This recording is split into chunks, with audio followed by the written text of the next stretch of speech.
এইবার আপনাদের সামনে রাখবো অনুব্রত মণ্ডলের দোসর বীরভূমে তৃণমূল ছাত্র পরিষদের জেলা সভাপতি বিক্রমজিৎ সাউ। সোশ্যাল মিডিয়ায় পুলিশ অফিসারকে আক্রমণ বিক্রমজিতেরও।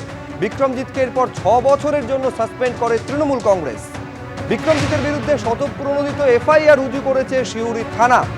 সাসপেন্ডেড টিএমসিপি নেতার বিরুদ্ধে সিউড়ি থানায় অভিযোগ দায়ের বিজেপিরও।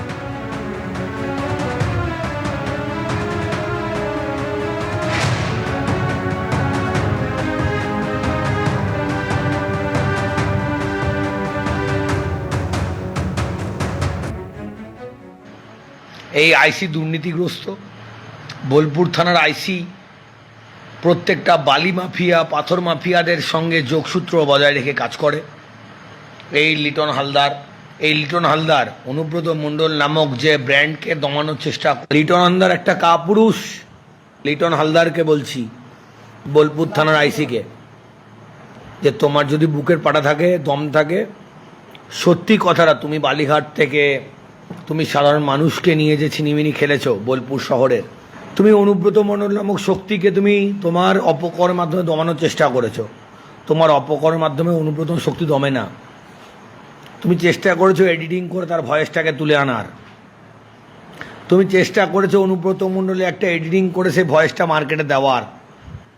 তুমি বাপে বেড়া তোমাদের ওই দম থাকে লিটন হালদার, তুমি অনুব্রত মণ্ডলের এগেনস্টে, বীরভূম জেলা তৃণমূল ছাত্র পরিষদের এগেনস্টে এবং বীরভূম জেলা তথা সাধারণ ছাত্রছাত্রীদের এগেনস্টে একটা এফআইআর করে দেখিও। তুমি জানো নিজে তুমি দুর্নীতি পরায়ণ, তুমি কত লোকের কাছে কতভাবে কীরকমভাবে টাকা নিয়েছো, তুমি তোমার নিজের ব্যক্তিগত সম্পত্তি কী করে অনুব্রত মণ্ডল তুলে দিতে চেয়েছিলে, সমস্ত তথ্য প্রমাণ আছে আমাদের কাছে।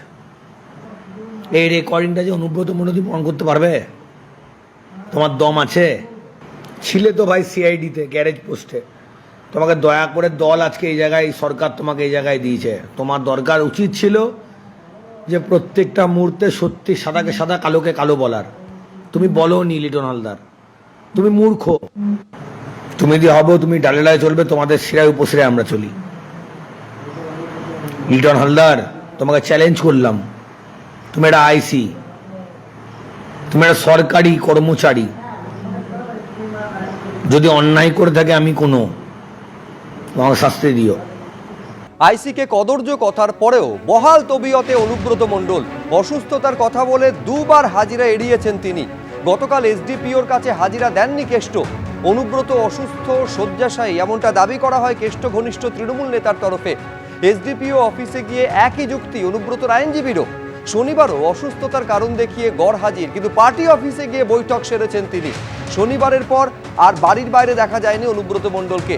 5 দিনের বেড রেস্ট লেখা মেডিকেল সার্টিফিকেট জমা দেন অনুব্রত মণ্ডলের আইনজীবী। এখন প্রশ্ন হচ্ছে যে এরপর কি করবে পুলিশ, তাই নিয়ে জল্পনাও বাড়ছে।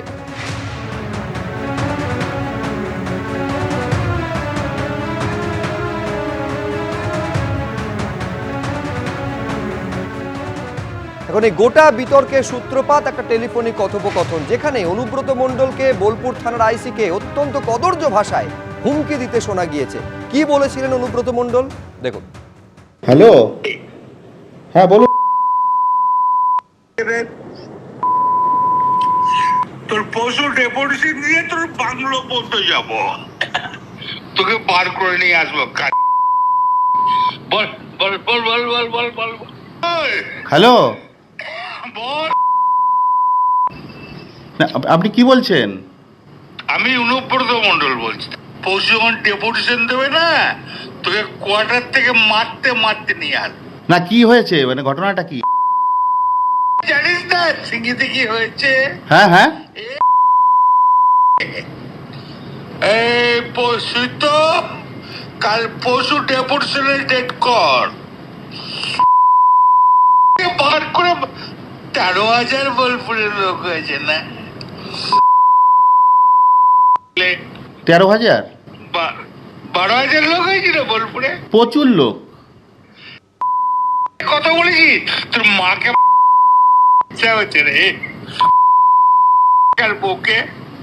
আপনি আপনি আপনি একজন দায়িত্বপ্রাপ্ত লোক, আপনি এভাবে কথা বলছেন? এ কাজলের গু খায়, তাই রে? আমাদের তাই তো রে, ভুল বললাম? আমরা কারোর লোক নই, আপনি ভুল ভাবছেন।